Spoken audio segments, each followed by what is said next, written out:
Welcome in, everybody. Ready to dive into the Korean War. Got some seriously interesting stuff to unpack on this one. Absolutely, and dive in is the right phrase because, a lot of folks, they hear Korean War and think, oh yeah, that happened.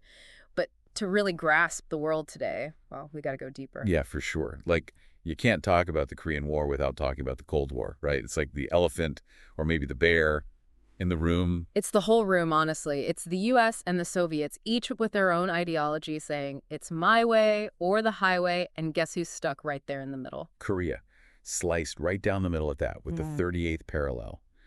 Talk about a recipe for tension, right? Talk about a powder keg. You've got a communist north, a US-backed south, nobody really sure who's going to blink first, and then, bam, June 1950, North Korea says, hold my beer. And launches a full-on invasion.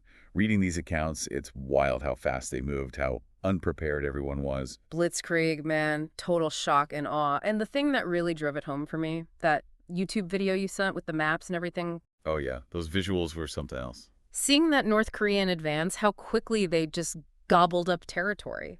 It wasn't just a border skirmish, they meant business. You see those arrows pushing down, it's like, whoa, this is serious. And they weren't messing around either. Well equipped, supplied by their communist buddies, this was the US and the Soviets, duking it out, but, in Korea's backyard. A proxy war. Right. And things are looking pretty dicey for the South until, well, we got to talk about Incheon. Oh, Incheon. Now that's a story and a half. I mean, picture this. You're behind enemy lines, right there in the thick of it, and MacArthur pulls off this absolutely wild landing. Talk about a gutsy move. Gutsy and brilliant. It was a gamble for sure, but it totally flipped the script. Yes. Suddenly, the North Koreans are on the back foot, totally scrambling to regroup. And this wasn't just some solo U.S. mission either, right? It was a whole UN thing. 16 nations sending troops to fight alongside South Korea. It's easy to forget that part, how much of a global effort it really was. 16. Man, that really makes you think about that whole forgotten war label, doesn't it? It sure does. This wasn't some isolated event. It had huge global implications right from the get-go. Yeah. And it reminds us that history's messy, It's not just good guys and bad guys. It's a whole lot of gray. And just when you thought it was safe to go back into the water, China throws a wrench in the works. They saw this US-backed South on their border and thought, nope, not having it. Right. Can you imagine looking across the border and seeing this whole conflict unfolding? Talk about a keep your friends close, keep your enemies closer moment. For sure. China was worried, and rightfully so. This wasn't just about Korea anymore. It was about their own backyard. So, boom, late 1950, they jump in, and suddenly we're talking hundreds of thousands of Chinese troops pouring across that border. Wow, talk about an escalation. Our sources don't sugarcoat it either. It sounds like the fighting got incredibly intense. Brutal. This wasn't about quick victories anymore. This was a slog, a war of attrition, and it took a massive toll on everyone involved. Yeah, reading those personal accounts, it's hard not to be affected by it, Soldiers on both sides just ground down by the constant fighting, the uncertainty of it all. Exactly. And that's the part that's so easy to forget, right? The human cost of these ideological battles. We toss around terms like stalemate, but on the ground, it was anything but static. It was brutal, man. And it went on for years. Uh-huh. Finally, July 1953, we get the Armistice Agreement, which, and maybe this is a dumb question, but it didn't actually end the war, did it? You're not alone in asking that. That's the thing about the Korean War. A lot of folks think armistice, peace treaty, same difference. But the reality, it was a ceasefire, not a resolution. So technically, they're still at war. Technically. Yep. And that's why you have the DMZ, that heavily fortified border. It's not just a line on a map. It's a constant reminder that things never truly ended. That's wild. So we've got this temporary pause button hit on the fighting. Yeah. But the war has these ripple effects that are still felt today. Like, one of our sources argues that this is where the U.S. really becomes, like, the world's police officer. Yeah, that's a common take.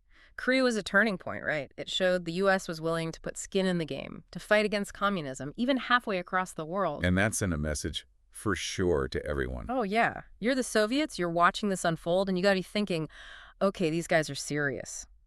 It ramped up the Cold War, no question. Suddenly, it's not just about ideologies. It's about who's got the bigger stick. And who's willing to use it. Yeah. Man, it's amazing how this one conflict, this forgotten war, ties into so much of what's going on in the world even now. It really makes you think, all this, and it's still not really over. Not even close. And you can really see that when you look at Korea today. I mean, you've got South Korea, right?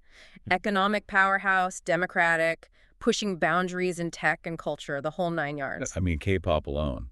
Hmm. But then you look north, and it's like stepping into a time capsule. It's jarring, that contrast.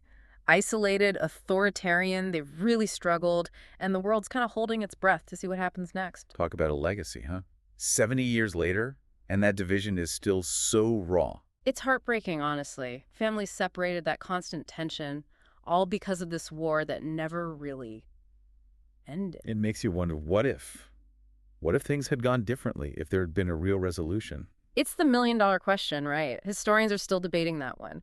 But here's the thing. To even try to wrap our heads around the world today, we got to understand Korea, all the messy bits. Because it's not just history, it's still playing out. Exactly. Those same issues, ideological fights, superpowers, sizing each other up, nukes, Hmm. it's all still relevant. So we're living with the fallout, even now. In a lot of ways, yeah. And that's why digging into this stuff like we're doing, it's not just about the past. It's about right now and tomorrow. So big picture, what's the one thing you hope folks really take away from all this?